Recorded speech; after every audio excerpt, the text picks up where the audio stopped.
தமிழ்நாடு சிறுபான்மை நல ஆணையத்தின் உறுப்பினராக பல்சமய நல்லுறவு இயக்க தலைவர் முகமது ரஃபி நியமனம் செய்யப்பட்டதை தொடர்ந்து கோவை மாநகர மாவட்ட திமுக செயலாளர் கார்த்திக்கை மரியாதை நிமித்தமாக சந்தித்து வாழ்த்துக்களை பெற்றார். சிறுபான்மையினரின் உரிமைகள் மற்றும் நலன்களை பாதுகாக்க மாநில சிறுபான்மையினர் ஆணையம் தமிழகத்தில் செயல்பட்டு வருகின்றது.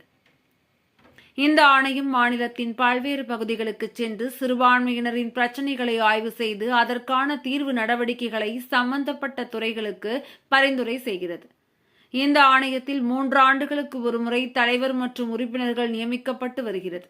இந்நிலையில் இந்த ஆண்டு தமிழக முதலமைச்சர் ஆணைக்கிணங்க சிறுபான்மை நலத்துறை அமைச்சர் செஞ்சி மஸ்தான் பரிந்துரையின் பெயரில் கோவையைச் சேர்ந்த பல்சமய நல்லுறவு இயக்க தலைவர் முகமது ரஃபி தமிழ்நாடு சிறுபான்மை நல ஆணையத்தின் உறுப்பினராக நியமனம் செய்யப்பட்டார்.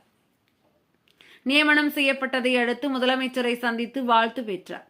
அதனைத் தொடர்ந்து கோவை மாநகர மாவட்ட திமுக செயலாளரும் முன்னாள் எம்எல்ஏவுமான கார்த்திக்கை மரியாதை நிமித்தமாக சந்தித்து பொன்னாடை அணிவித்து வாழ்த்து பெற்றார். தொடர்ந்து சிறுபான்மை ஆணையத்தின் உறுப்பினர் முகமது ரஃபீக்கிற்கு பொன்னாடை அணிவித்து முன்னாள் எம்எல்ஏ வாழ்த்துக்களை தெரிவித்தார். இந்த சந்திப்பின் போது காரமடை அரங்கநாதர் கோவிலின் அறக்காவலர் குழு தலைவர் எம் ராமசாமி, அப்துல் ரஹ்மான், KM ரவி, சீனிவாசன், வினோத்குமார், கோவை அபு ஆகியோர் உடனிருந்தனர்.